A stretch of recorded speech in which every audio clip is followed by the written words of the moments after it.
Hey, this video is for muting strings, nothing less, nothing more. When you're playing chords where you don't want strings ringing out, that's what this is for. And here we go.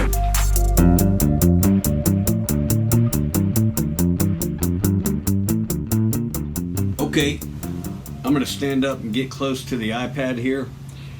The first chord that needs the E string muted, the E string, the low E string right there, needs it muted, is the A minor chord. So we got the A minor chord. And I'm playing from the A string up right now, so the muting is not necessary. But if you're like flat out strumming, you're going to need to mute that E string. Otherwise, if you don't mute it, you're going to hear this. That's not good. You want to hear. And I'm doing the muting with this. Thumb, just kind of touch the string. So you're thudding it. It's like a thud mute. And it's percussive. So if you hear the thud, it's no big deal.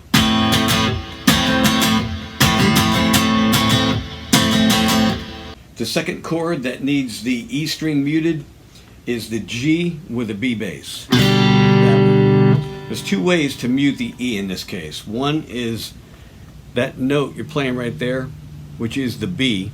It's a G chord with a B bass. So that note you're playing, you can actually touch the E string. If you see, I'm touching it. Muted. If it wasn't muted, it sounds like this. If I mute it, it's just thudding. I don't hear the E string. If you're not muting that, you're going to hear this. Which is a nice chord, but that's not the chord we're playing at the moment. So you either mute it with your first finger right there, or you do both. You come up and touch the string again. The third chord that needs the E string muted is the D chord. Once again, if I don't touch that E string, you don't hear the note. Chances are you're not going to be that precise, possibly, and you're going to hit the E string. Now that sounds terrible. So we don't want to sound terrible.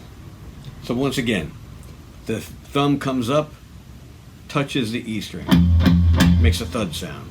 That's open. That's so wrong. Thud sound. So right. And I'm flailing on all the strings. You don't hear that E at all. If I take that off, you're going to hear this. Don't want to hear that. So we mute it, just touch. Don't press, just touch. Here we go. The next chord is the C chord. And once again, if I want to pick the A string and strum down, the E string doesn't become an issue.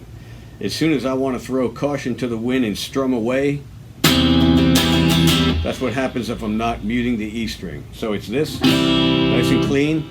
Hitting the E string accidentally, that's not good. So now we have to mute the E string.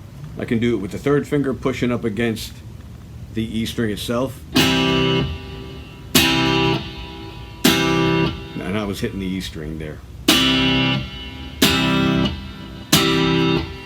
Or we can do both, the third finger and the thumb.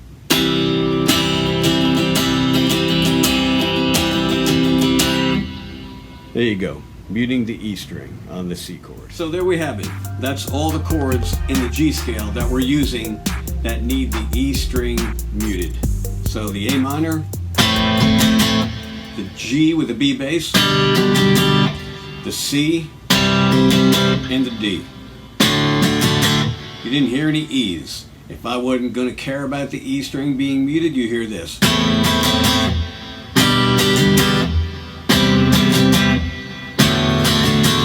Horrible. Don't want to sound horrible. Mute that E string. I want to thank you for hanging out and watching my muting video.